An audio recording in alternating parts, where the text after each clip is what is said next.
Part 4. The Intellectual Qualities. The second of the several classes of the character qualities is that known as the intellectual qualities. The several general qualities composing that class are as follows: deficiency in negative careless observation, inefficient perception, fallacious reasoning, lack of imagination, inefficient memory. 2. The intellectual qualities: positive norm, efficient observation, efficient perception, logical reasoning, constructive imagination, efficient memory. Excessive negative purposeless observation, non-discriminative perception, hair-splitting reasoning, idle fancy memory of non-essentials. You are now asked to consider each of the above stated character qualities composing the class of the intellectual qualities. Efficient observation. Efficient observation consists of the efficient, purposive observation of the objects, subjects and events of one's experience. Observation means the act or faculty of taking notice, observing, noting with care, discovering. Observation depends upon the degree of attention and interest inspiring the act. Observation constitutes a most important factor in efficient thinking and reasoning. It supplies the raw material of thought. Likewise,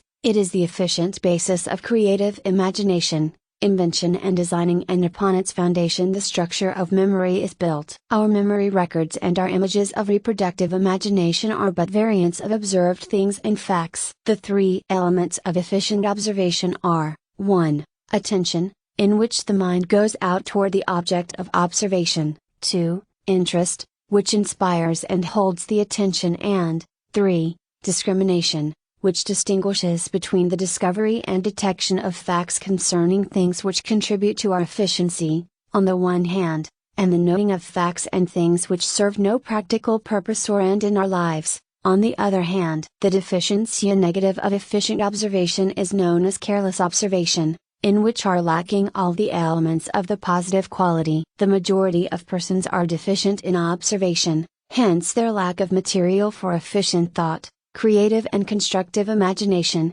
and effective memory. The excessive negative of efficient observation is known as purposeless observation, in which the attention is devoted to every passing object of experience, without rational discrimination based upon efficient use, purpose or definite end. It stores the mind with a lot of junk, instead of with useful material. Efficient perception. Efficient perception consists of the efficient, purposive perception of the objects, subjects, and events of one's experience. Perception is the faculty, or act, of consciousness whereby it apprehends, comprehends, or takes cognizance of the reports of the senses reaching it in the form of sensation. Perception is the assimilation of the material supplied by observation. In observation, you note the things and facts of your experience. In perception, you identify those facts or things according to their nature and character, and thus know them for what they are. Perception furnishes the units of thought, reasoning, judgment and constructive imagination. It supplies the building of blocks from which the structures of efficient reasoning and invention are to be built. Percepts constitute the simple ideas from which are built and constituted our concepts,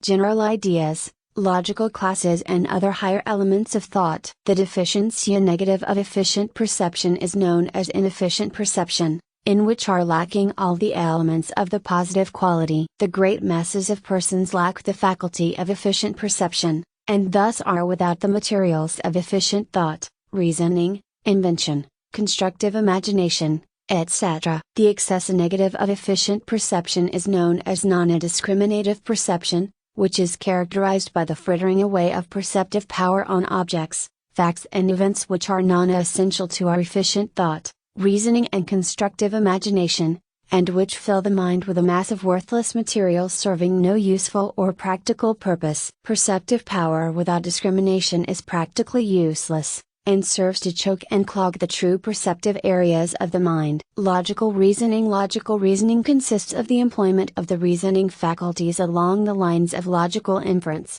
induction and deduction. Reasoning is the act or process of proceeding from that which is known to that which is not known, for the purpose of discovering truth. The report of the reasoning process is known as a judgment. A judgment is arrived at by means of the respective processes of analysis, or the distinction of differences of synthesis, or the distinction of resemblances and of inference, or the distinction of essential identity. Logic may be styled the science of correct reasoning, It is a formal statement of the laws and rules of correct reasoning as discovered by the great thinkers of the race. It is not an artificial scheme or plan of reasoning, but is rather the formulation and statement of the principles which distinguish efficient and correct thinking and reasoning from that of the opposite character. Logic points out the road to the discovery of truth. The road itself already exists. It has existed ever since the rational faculties were created or evolved in man. The deficiency negative of logical reasoning is known as fallacious reasoning, or reasoning either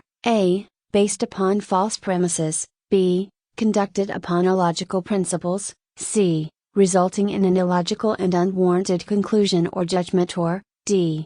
combining all of these false methods. The great mass of persons reason more or less fallaciously, and therefore fail to reach the truth concerning the subjects under consideration. The excess negative of logical reasoning is known as hair-splitting reasoning, in which the main purpose and end of reasoning, i.e., the discovery of truth, is overlooked, and in which the technical form takes the place of the spirit and substance of the thought, in which one reasons about terms and forms, rather than about things. The counterfeit reasoning is inefficient, because it results in no real and practical advantage, use or purpose, and, also, because it tends most readily to false and deceptive reasoning, casuistry and sophistry. Constructive imagination consists of the employment of the faculty of imagination along constructive, creative, efficient lines towards some definite and useful purpose. Imagination, in its true sense, is the power of the mind to create mental images of objects of sense previously perceived, or the power to reconstruct or recombine the materials furnished by experience or memory,